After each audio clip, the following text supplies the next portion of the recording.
Doctor Ram Manohar Lohia की समाजवाद सोच का। लोहिया का विचार जाति आधारित असमानता का विरोध, पिछड़ों को सत्ता में हिस्सेदारी, संघर्ष और मजबूती। समाजवादी पार्टी धीरे धीरे उत्तर प्रदेश की राजनीति में एक केंद्रीय शक्ति बनके उभरी। अखिलेश यादव, नई पीढ़ी नई राजनीति। 2012 में एक नया चेहरा सामने आया। राजनीति में हार जीत होती रहती है, लेकिन कुछ फैसले सरकारों से बड़े होते हैं, कुछ काम चुनाव हारने के बाद भी जिंदा रहते हैं।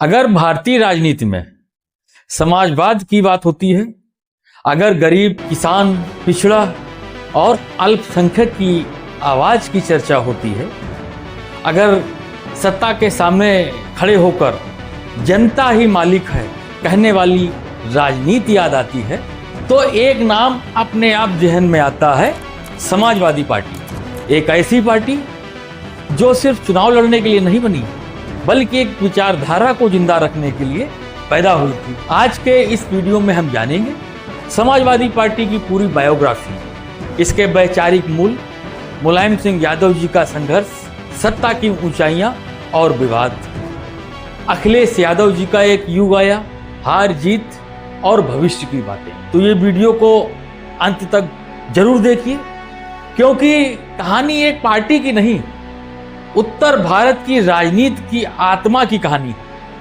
आपसे हमारी एक गुजारिश है कि हमारे वीडियो को अंत तक देखें और हमारे वीडियो को लाइक करें, चैनल को सब्सक्राइब करें, बेल आइकॉन जरूर दबाएं। समाजवादी पार्टी को समझने के लिए हमें 1992 से पहले जाना होगा।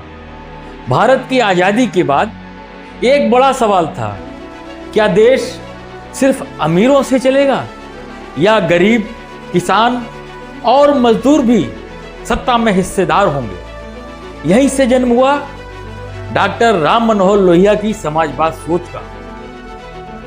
लोहिया का विचार जाति आधारित असमानता का विरोध, पिछड़ों को सत्ता में हिस्सेदारी, विकेंद्रीकरण, सादगी और नैतिक राजनीति। इसी विचारधारा को आगे बढ़ाया जेपी आंदोलन ने, कर्पूरी ठाकुर ने और फिर एक युवा नेता ने जिसका नाम था मुलायम सिंह यादव।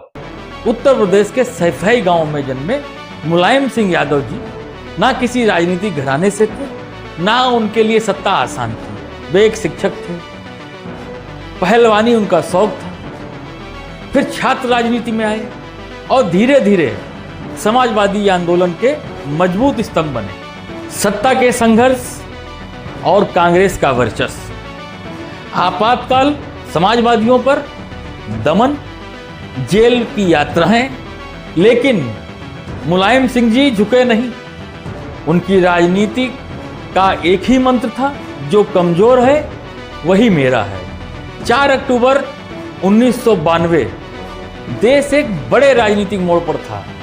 मंडल आंदोलन, कमंडल की राजनीति और सामाजिक ध्रुवीकरण। इसी माहौल में समाजवादी पार्टी का गठन हुआ। पार्टी का उद्देश्य था समाजवादी पार्टी विचारधारा, पिछड़ा, दलित, अल्पसंख्यक, धर्मनिरपेक्षता, सामाजिक न्याय। समाजवादी पार्टी सिर्फ पार्टी नहीं थी, ये मंडल राजनीति की राजनीतिक शकल थी। सत्ता, संघर्ष और मजबूती। समाजवादी पार्टी धीरे धीरे उत्तर प्रदेश की राजनीति में एक केंद्रीय शक्ति बनके उभरी। 1993 सपा बसपा का गठबंधन हुआ। 2003 मुलायम सरकार प्रमुख काम, ग्रामीण राजनीति को ताकत, पिछड़े वर्ग को नेतृत्व, पुलिस और प्रशासन में सामाजिक प्रतिनिधित्व। लेकिन आलोचनाएं भी हुई। कानून व्यवस्था पे हमेशा सवाल उठे, परिवारवाद पे सवाल उठे, जातिगत राजनीति पे उठे, क्योंकि इन पे आरोप लगे कि ये सिर्फ मुस्लिम और यादवों की पार्टी है। फिर भी सपा ने अपना आधार नहीं खोया। अखिलेश यादव, नई पीढ़ी नई राजनीति। 2012 में एक नया चेहरा सामने आया, अखिलेश यादव जी का। लैपटॉप, एक्सप्रेसवे, मेट्रो और नए यूपी की बात। अखिलेश यादव युग की खासियत थी युवा नेतृत्व, विकास की भाषा, सोशल मीडिया पे राजनीति, महिलाओं और छात्रों पर फोकस, प्रमुख योजनाएं लखनऊ आगरा एक्सप्रेस, समाजवादी पेंशन योजना, लैपटॉप वितरण योजना और 108 एम्बुलेंस। राजनीति में हार जीत होती रहती है, लेकिन कुछ फैसले सरकारों से बड़े होते हैं, कुछ काम चुनाव हारने के बाद भी जिंदा रहते हैं। अखिलेश यादव जी की सरकार की अच्छी बातें भी कुछ ऐसी ही थीं।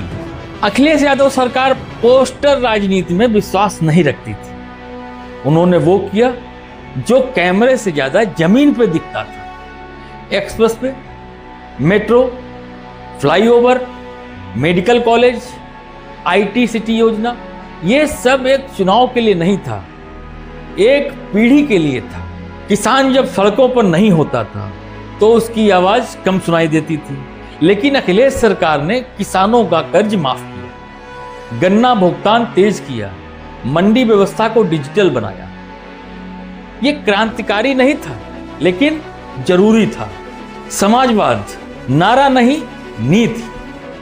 समाजवाद अगर सिर्फ भाषण होता है तो बात अलग थी, लेकिन योजनाएं, महिला सहायता, बुजुर्गों का सम्मान, ये समाजवाद कागज पर नहीं, जिंदगी में दिखा।